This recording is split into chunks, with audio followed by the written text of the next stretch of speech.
Hello friends, Wes here. Welcome to a new episode of Geek Photography. I'm here today at the beautiful Morningside Nature Center here in my hometown of Gainesville, Florida. Welcome. Hope you're having a great day. Hope you're enjoying yourself. Well, as you see by the title of this video has nothing to do with the Morningside Nature Center or anything sort of daytime photography related. This is more of a nighttime photography related subject I want to talk about today, and that is something that's coming up real soon for those of us here in the US, and that is fireworks. The 4th of July celebrations. We're definitely just started getting into summer here, and it's very hot here in Florida, and we're looking forward to the summer festivities kicking off with the 4th of July here in a week or two. So I wanted to take some time today to talk about photographing fireworks. Everybody loves to take pictures of fireworks, and sometimes they can be disappointing. If you've ever had that experience of being disappointed in your photographs of fireworks, then hope some of these tips here I can share with you to help you out to make your fireworks photography better. So there's not too much in the way of gear you need as far as photographing fireworks. It's, you need a camera, of course, but that can be a cell phone even. You can use to make great photographs of fireworks with just a few extra accessories.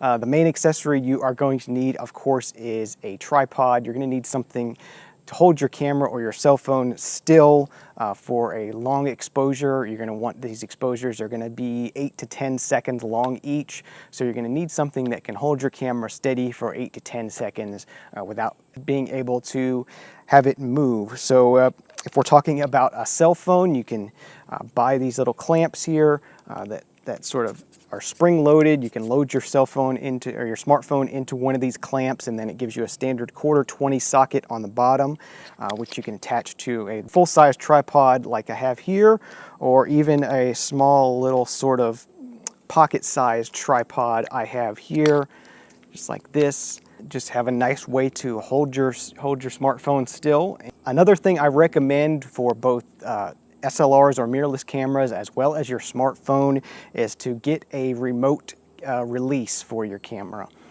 So this is a remote release for the iPhone. It just plugs into the headphone jack, and when you push the button, it'll take a picture.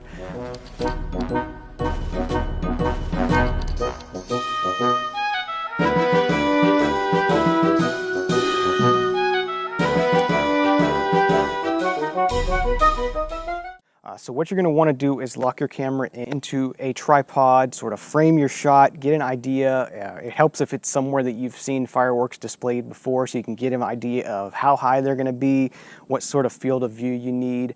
Recommend a lens in the focal length of 40mm equivalent or wider. Typically works for me somewhere in the 18 to 40mm range seems to work depending on the situation and the fireworks display in particular. You're probably going to want to use some of the ground level elements to sort of compose your shot. Maybe there's some buildings in the background, or some water feature, or a bridge of some kind, or lots of different things going on around a fireworks display that can be used to sort of frame the scene and get you a good composition when it comes to fireworks. When it comes to aperture, people tend to think that maybe you have to stop way down, f/16, f/22. But really, you're going to be so far back from the fireworks display that in order to get a sharp picture, all you need is around an f/8 aperture on your lens is where I recommend being at. f/8 to f/10 is a good sort of range to be at. You're going to want your ISO pretty low. You're going to be doing a long exposure, and the fireworks are almost like a light painting sort of thing. So you don't have to worry about overexposing too much. It's really difficult to have that happen with fireworks, I've found. With the exception being the grand finale. There is no good chance of photographs happening during the grand finale. Just sit back and enjoy that part. I do recommend using bulb mode on your camera. That allows you to start and stop the exposure when you want it. So I recommend starting the exposure right as the shells launch. So you get the shells going up in the air, and then as they explode, they expand out, and then ending the exposure as sort of they've reached their maximum width there as far as the explosion goes. I do have some notes I keep in my smartphone here as far as a fireworks shoot, so I can kind of make sure I have everything set up and ready to go before the sun goes down. Typically f8 to f11, 4 to 8 second shutter or bulb mode is what I recommend. If your lens has image stabilization, definitely going to want to turn that off because you're mounted on a tripod. You don't need image stabilization. Focusing, you want to be on a manual focus mode. You want to pre-focus out near infinity. If your lens doesn't have distance markings on the focusing, what you want to do is focus on, say, the tree line or something, you know, something 50 or 100 feet away, so you'll be out at infinity focus, and then turn off the autofocus so it'll just stay out focused out that distance, so you'll be focused out at infinity. White balance, I recommend using the cloudy setting for white balance if you're just going to use JPEGs out of the camera. If you're shooting RAW, it doesn't really matter. You can change the white balance as much as you want after the fact.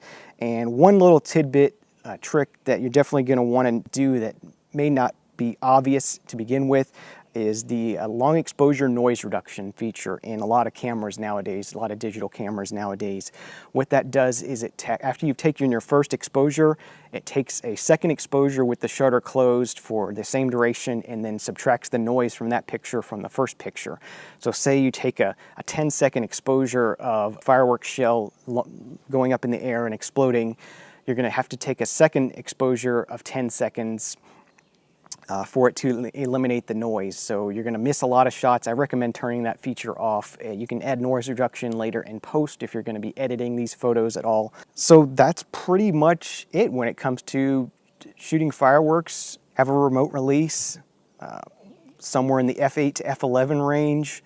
I recommend using bulb mode with a remote release. If your camera has a smartphone app that allows you to do remote shooting, you can do that.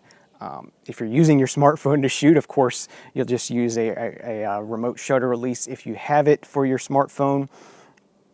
There are some long exposure apps for smartphones that allow you to do longer exposures, light painting kind of apps that will work really well for fireworks as well. So I hope you enjoyed these sort of tips and tricks based on my experiences shooting fireworks. Here at the end of the video, I'll give you a brief slideshow of some of the fireworks photos I have made in past years. Hope you enjoy them. Thanks for watching the Beer Geek Photography channel. Hope you enjoyed it. Please subscribe, leave me some comments. Have any questions, leave those down in the show notes below. Thanks again. Have a great day. Cheers.